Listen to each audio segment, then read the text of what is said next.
सबसे पहले जो डॉन न्यूज़ के एक ब्रीथ पाकिस्तान के नाम से एक मुहिम शुरू की गई है, आगाही मुहिम, इसको आप इस वक्त जहां पर पाकिस्तान को इतने चैलेंजेस दरपेश हैं, इस इक़दाम को आप कितना अहम समझते हैं?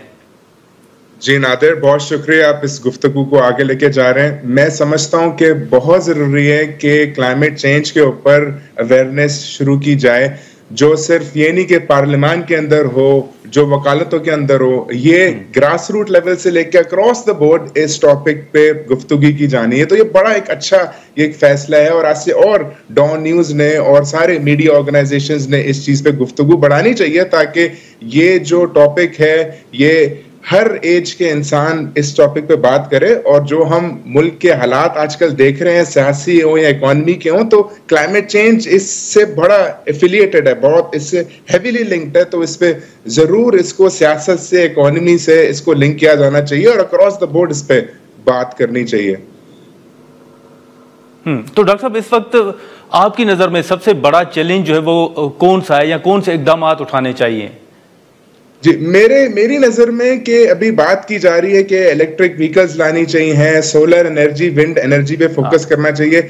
मेरी नजर में मैं समझता हूं कि सबसे ज्यादा जो गरीब तबका है वो क्लाइमेट चेंज की जो उसके सारे डेंजर्स हैं उससे इफेक्ट हो रहा है, और लोकल गवर्नमेंट पे इन्वेस्टमेंट नहीं हो रही। पार्लियामेंट बड़ी जबरदस्त नाम की पॉलिसीज निकाल रही हैं, जो काफी हमारी अदालतों में काफी अच्छे जजमेंट्स आ रहे हैं क्लाइमेट चेंज के ऊपर, लेकिन जो ग्रास रूट लेवल पे जो सबसे ज्यादा जो गरीब तबका इफेक्ट होता है उस पर कोई इन्वेस्टमेंट ही नहीं की जा रही।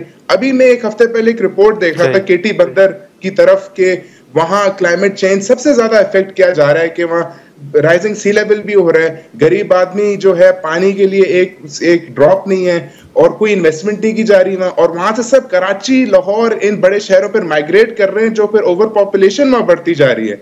तो लोकल गवर्नमेंट पे, लोकल हुकूमत पे कोई इन्वेस्टमेंट ही नहीं की जा रही इस टॉपिक के ऊपर। तो मैं समझता हूं कि गरीब आदमी सबसे ज्यादा इससे इफेक्ट हो रहा है, उनका मकान, शेल्टर दिया ही नहीं जा रहा, और ये बेसिक नेसेसिटीज है।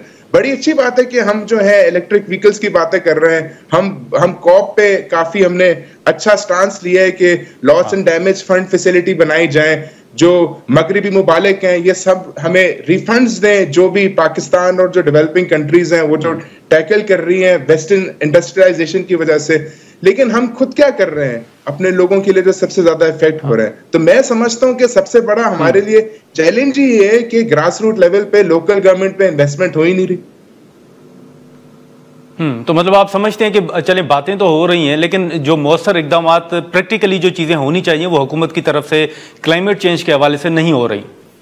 बिल्कुल भी नहीं हो रही, ग्रास रूट लेवल पे बिल्कुल भी नहीं हो रही। मैं समझता हूं कि अभी सबसे बड़ा जो चैलेंजेस हैं वो खुशहाली है, हवा की आलूदगी है। मैं समझता हूं कि हवा की आलूदगी की वजह से काफी जगह कार्डियोलॉजिस्ट वाले जो सारे प्रॉब्लम्स हैं वो बढ़ते जा रहे हैं, और अभी एक रिपोर्ट रिसेंटली आई है कि हार्ट अटैक्स जो हैं वो काफी बढ़ गए उसके हवा की आलूदगी की वजह से, और रेस्पिरेटरी प्रॉब्लम्स लोगों को आगे बढ़ती जा रही है, जो लॉन्ग टर्म उनको हार्ट प्रॉब्लम्स आगे सामने आ सकते हैं। तो ये सिर्फ ये नहीं कि गरीब तबका जो है वो इफेक्ट हो रहा है, लेकिन जो प्रिविलेज्ड लोग हैं, जो पावरफुल लोग हैं, जिनको अपर क्लास के जो लोग हैं, वो भी इस चीज से इफेक्ट होंगे। बेशक के उनको शेल्टर के इतने प्रॉब्लम्स नहीं है, लेकिन हेल्थ क्राइसिस से बेशक वो भी इससे बहुत इफेक्ट होंगे।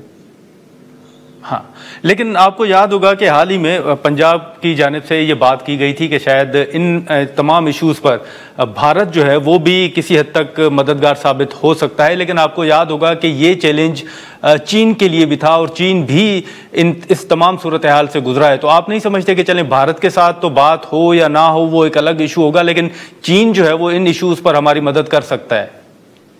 बिल्कुल, चीन हमारा बहुत अच्छा दोस्त है और हर चीज में हमारे साथ हमेशा रहे, लेकिन मैं समझता हूं कि जब क्लाइमेट चेंज का जो इश्यू है ये पाकिस्तान ही अपने आप को इस चीज में मदद कर सकता है। अभी देखें, अब सबसे बड़ी डेवलपमेंट हुई है, सदर ट्रंप पावर में दोबारा आए हैं, और उनके जो एग्जीक्यूटिव ऑर्डर्स अभी सारे पास हुए हैं वो एंटी क्लाइमेट चेंज हुए हैं।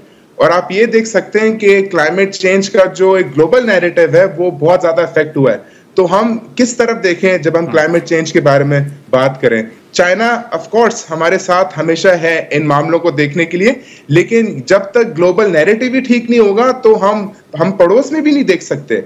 क्योंकि देखिए कोरोना वायरस हो, दहशतगर्दी हो, ये सारे ग्लोबल चैलेंजेस हैं और क्लाइमेट चेंज भी कोऑर्डिनेटेड फोरम्स पे ही हल होना चाहिए।